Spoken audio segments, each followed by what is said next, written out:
Let's address something that rarely gets discussed in intermittent fasting circles. Almost all the research showing benefits has been conducted on overweight or obese populations. If you're already at a healthy weight, metabolically sound, and considering intermittent fasting because you think it'll optimize your health or performance, you need to hear this.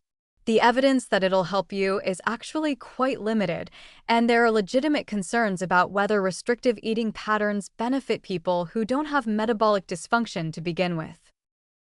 Here's the thing about research on overweight populations. These individuals typically start with impaired insulin sensitivity, elevated inflammatory markers, dyslipidemia, and other metabolic issues. There's room for improvement.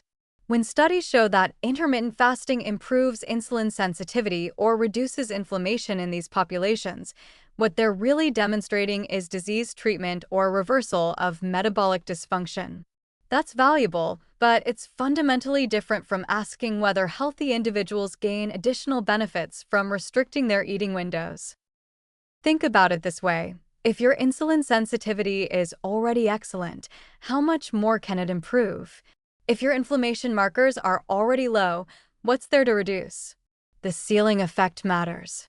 Someone with an A1C of 7.2 dropping to 6.1 sees meaningful diabetes risk reduction. Someone with an A1C of 5.1 staying at 5.1 hasn't gained anything and might actually be creating unnecessary stress for their body without any metabolic upside. The research we do have on normal weight, metabolically healthy individuals trying intermittent fasting shows mixed results at best. Some studies show no significant changes in metabolic markers. Others show potential downsides, reduced athletic performance in some protocols, increased irritability and mood disturbances, difficulty maintaining muscle mass during strength training phases, and in some cases, particularly for women, menstrual irregularities and hormone disruption even at normal body weights. Athletes and highly active individuals face specific challenges with time-restricted eating. Optimal athletic performance typically requires adequate fueling around training sessions. Protein distribution throughout the day supports muscle protein synthesis better than compressed feeding windows. Recovery from intense training might be compromised when eating is severely time-restricted. While some athletes report feeling fine with intermittent fasting, others find that performance suffers, particularly in high-intensity or endurance activities. The plural of anecdote isn't data, but the individual variation is real and significant. Here's a perspective that might be unpopular but needs saying. If you're metabolically healthy, at a healthy weight, and have a good relationship with food, adding dietary restrictions that aren't addressing any actual problem might create problems where none existed. Orthorexia, an unhealthy obsession with healthy eating, is increasingly common. Time-restricted eating can become another rule to follow, another source of anxiety, another way to feel like you're failing if you eat outside your window.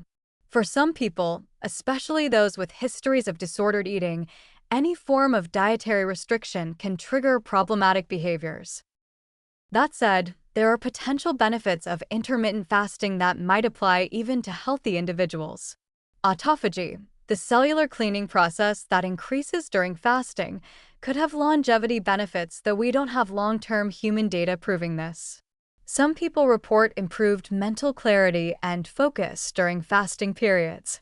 The simplicity of having fewer eating decisions can reduce decision fatigue.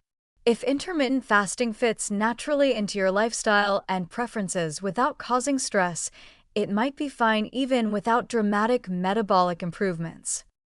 But here's my bottom line. If you're healthy, don't manufacture a problem that needs solving. If eating normally throughout the day, maintaining your weight, feeling good, performing well, and enjoying food without stress or anxiety, you don't need intermittent fasting.